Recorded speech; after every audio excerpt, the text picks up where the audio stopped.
Germans had been pushed back to the landing beaches. Hitler's forces were now fighting a bitter defensive retreat. Sanctuary lay but a short distance from shore, where the Kriegsmarine were waiting. The British were in the ascendancy, but could not risk letting their quarry escape to regroup another day. For Lieutenant Edwards, this would be his greatest hour, the moment that he chased the Germans into the sea.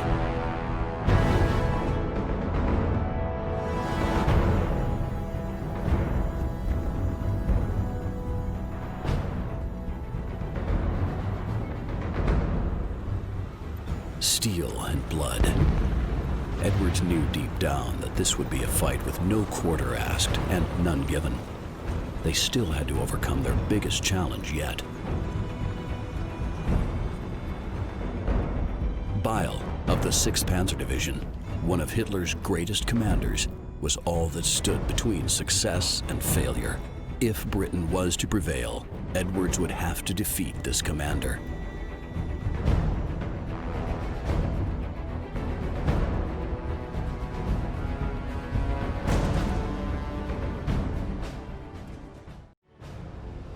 This was it. The day of reckoning had arrived. Edwards would pay the Germans back for the humiliation and suffering the British had endured at Dunkirk.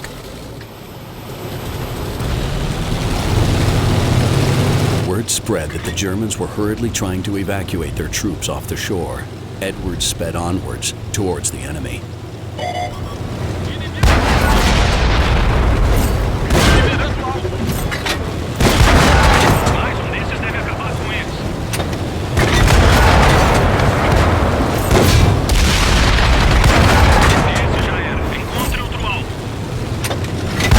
Forces were retreating.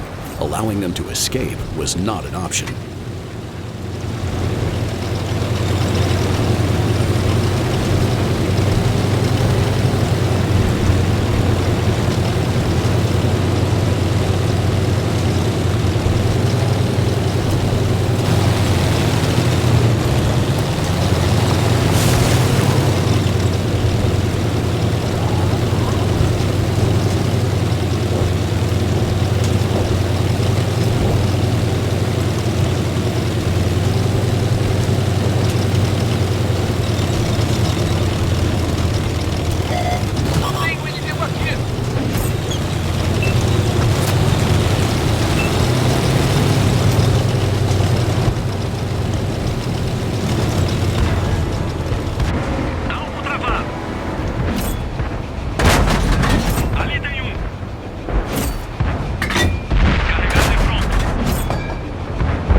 The beachhead was in sight, and it was the Germans' last stand.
Edwards stared at the lone German tank blocking his path.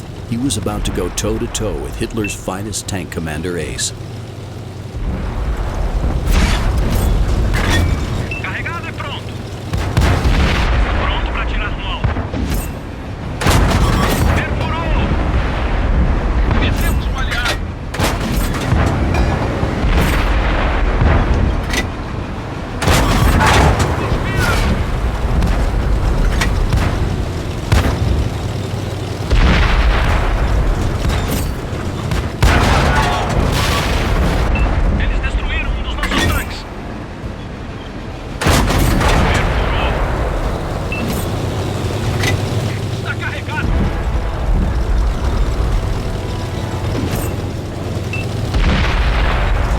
Cheers reverberated around the inside of the Cromwell.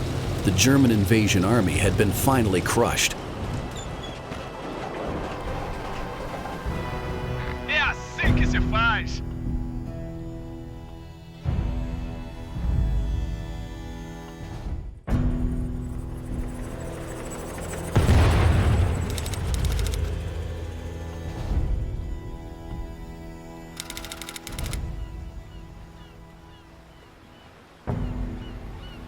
The British victory had been absolute.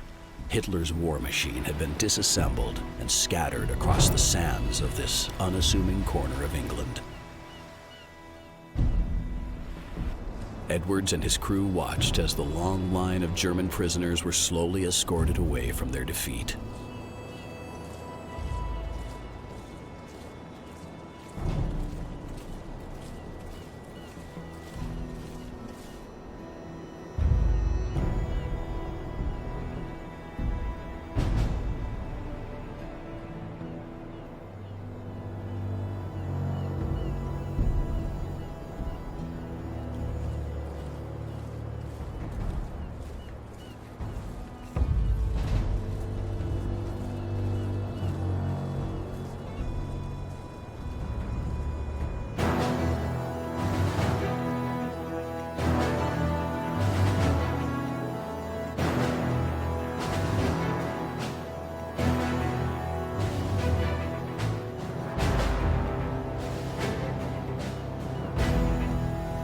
Lieutenant Edwards was right.